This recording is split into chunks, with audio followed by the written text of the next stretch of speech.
सर्वांना नमस्कार। बराचसा वेळ झालेला आपण कार्यक्रम सुरू केलेला आहे आणि आता 12 वाजता माझी मुलाखत होणार होती। त्यापूर्वी मला अध्यक्ष भाषण पूर्ण व्हायला पाहिजे होतं, परंतु ठीक आहे, आपला सर्वांचा उत्साह पाहता आणि शेवटी महत्व काय आहे की आपल्या सर्वांना हे सगळं आपलं वाटलं पाहिजे आणि आपला सहभाग असला पाहिजे, तो ह्या दिसून आलेला आहे।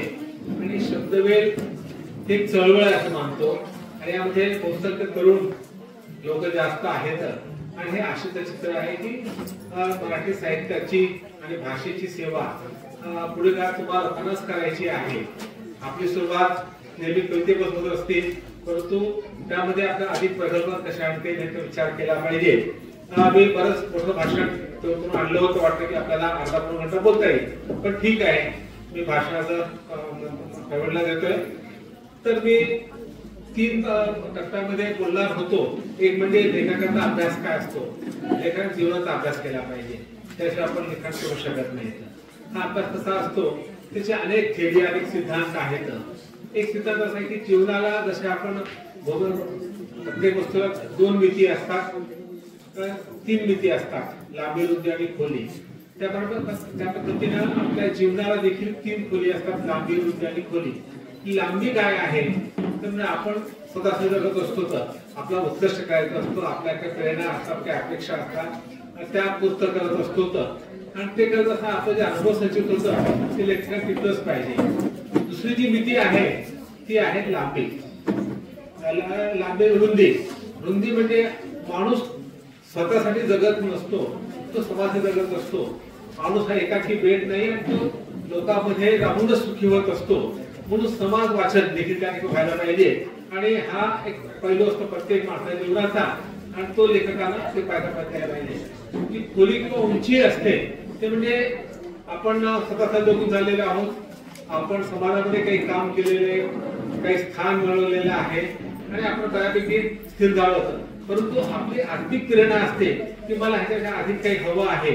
ते हवं काय आहे हे म्हणजे आपली जीवनाची खोली असते। आणि कुठल्याही मान सन्मान आणि लौकिक गोष्टी विचार न करता आपल्याला जो जीवनाचा अर्थ गवसलेला आहे किंवा स्थापना अर्थ गवायचा आहे त्याचा शोध घेणं आणि त्यात आनंद मानणं ही जीवनाची खोली असते।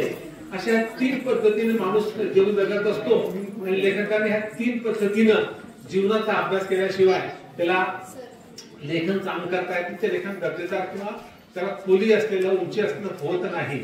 म्हणून प्रत्येक लेखक कवीने जीवनाचा अभ्यास करताना हे जे सिद्धांत आहेत, हा एक सिद्धांत सांगितला। दुसरा सिद्धांत तमोगुण, रजोगुण आणि सत्वगुण हा आपला भारतीय गुण आहे, तो पाहिला पाहिजे।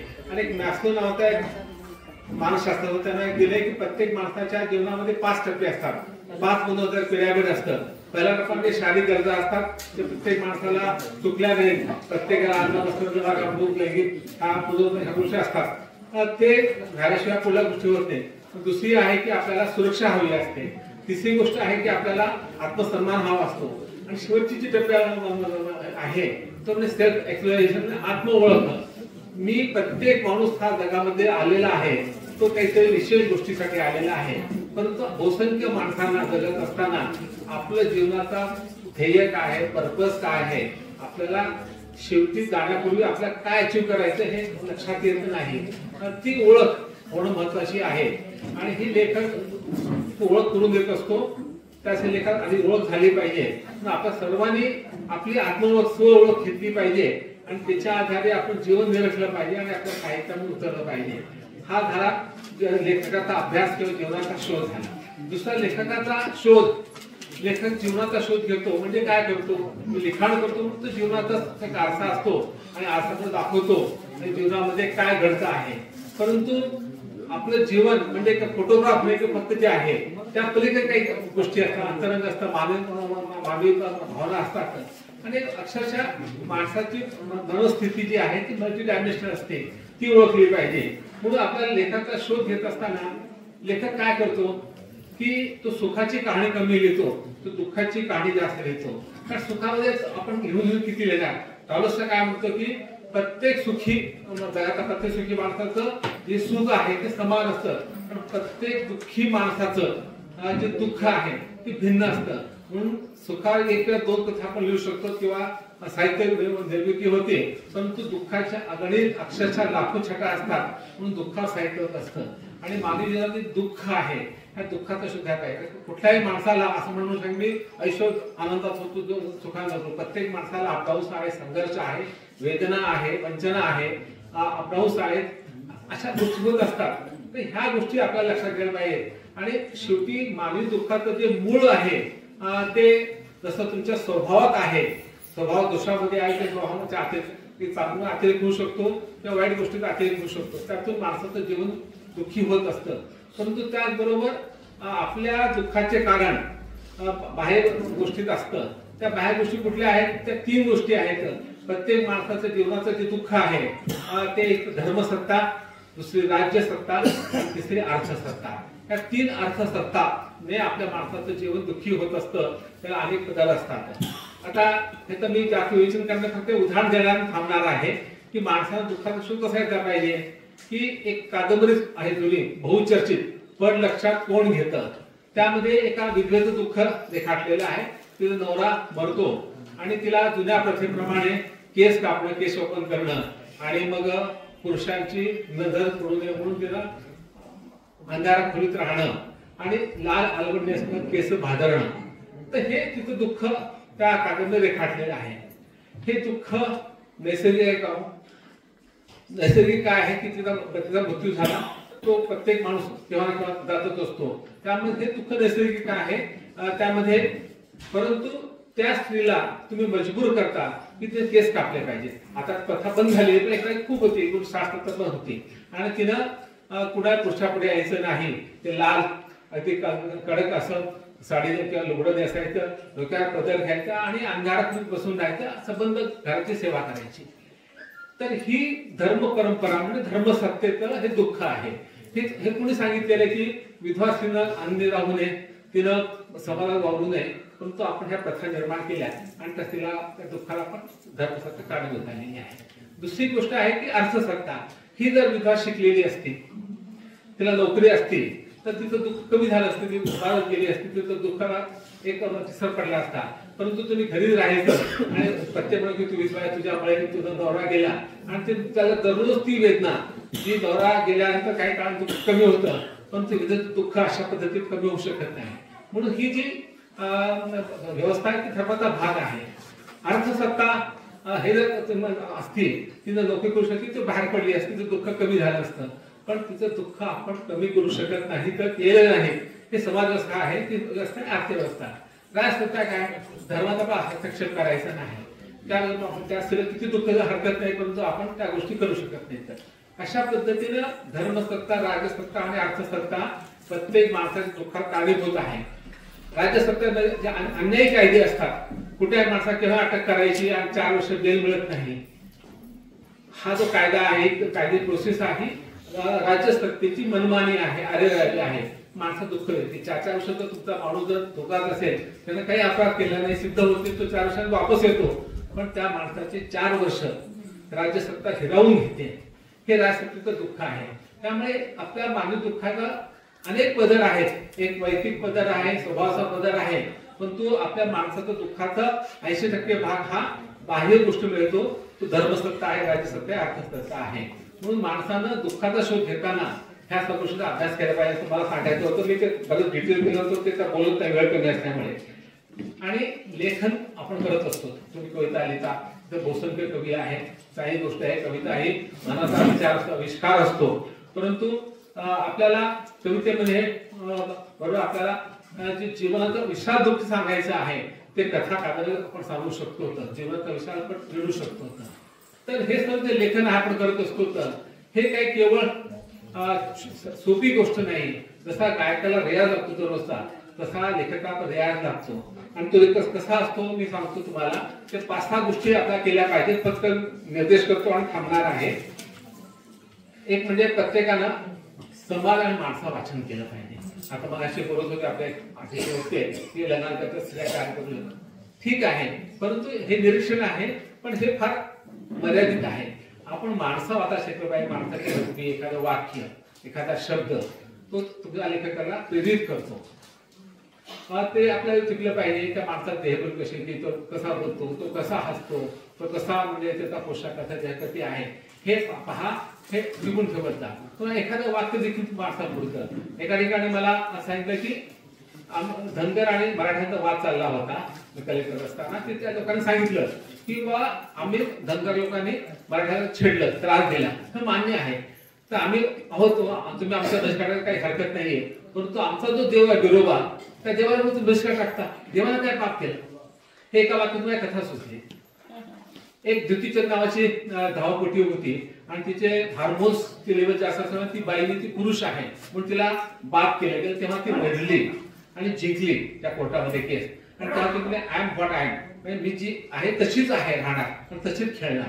ते एका शब्दाने मला ती कथा सुचली. म्हणजे आपल्याला लोकांची शब्द लकबी बोलणं हे शिकणं हे समाजवाचन झालेलं आहे. दुसरं, प्रत्येक माणसाचं आपलं जीवन खूप मोठं आहे, वृत्तपत्र वाचन केलं पाहिजे. त्याचा ह्युमन इंटरेस्ट स्टोरीज आपण वाचल्या पाहिजेत. आणि एकदा तुम्हाला नजर पडली की ह्यातून मला काय सुचू शकतं, तर अनेकांना अनेक गोष्टी वाचनातून सुचलेल्या आहेत. म्हणून हे वाचन कसं करायचं, त्यातल्या आवश्यक गोष्टी कशा काटण कसे करायचे हे तुम्हाला कळलं पाहिजे. आणि हे कसं कळतं, सांगून कळत नाही. ते वाचायला सुरुवात करा आणि आपल्या लेखाचे नजर ठेवा. ते ह्यातनं मला कुठला भाग मला माझ्या लेखन केव्हा ते वापरता येईल एका पद्धतीनं, हा जर विचार असेल तर होऊ शकतो. तिसरं जो आहे की आपला मोबाईल. आता सगळ्यांनी आता मोबाईल आहे, ते पाहिलेला आहे. मोबाईलचा लेखन कसा वापर करायचा, लेखकाचं हे वरदान आहे. युट्यूब आणि विकिपीडिया, की तुम्हाला जगातलं कुठलंही ज्ञान. आता समजा तुम्हाला एखाद्या धर्माच्या लग्नाची प्रसंग रंगवायचा असेल, धर्म असेल, जातीचा असेल, प्रत्येक विधी वेगळे असतात. तर तुम्ही त्या पाहिल्या असतील तर कष्टच नाहीये, तर तुम्ही पाहिल्या नसतील, वाचल्या असतील, परंतु तुम्हाला ते अंकुरी कशी येणार, तर युट्यूबच्या राहायचं करता येईल. प्रत्येक धर्माचे तुम्ही लग्नाचे सोहळे पहा, तुम्हाला युट्यूबवर मिळतील. आता आम्ही एक प्रसंग आपल्या कागदमध्ये हजरतबल मशिदीमध्ये अतिरेकाने हल्ला केला आणि ते काबीज केली.